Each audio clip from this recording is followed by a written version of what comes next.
Srila Prabhupada, when he's preaching in Los Angeles, I remember in '74 when I first heard him, he was saying that this bhakti, this devotion, this serving of Krishna, devotional, what we call devotional service, is voluntary. He said, it springs from the heart. I really like this term. He says, serving, it springs from the heart. Oh, I like you. I want to serve you. You understand? It's a real, genuine thing from a heartly person.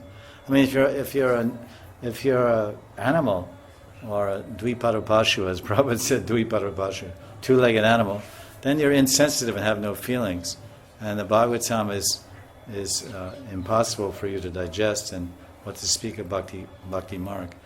But people that are sensitive and somewhat elevated in consciousness, then this feeling will come in them.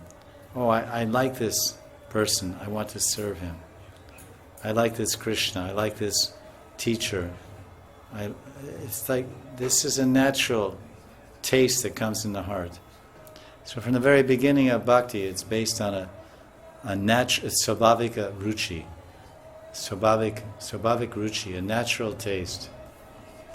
And then I voluntarily give my heart to you. I voluntarily give my time to you. I voluntarily give my mind to you. I voluntarily give my life to you to serve you and to love you and to be with you forever. That thought and that feeling and that juncture and the sojourn of karma of the jiva, every devotee must make in relation to Krishna and in relation to the Sadguru, if it's a genuine selection of Sadguru, based on thought, deep thought and realization. Heart will speak. Mind will analyze. Intelligence will measure.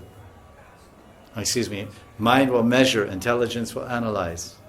But heart will speak.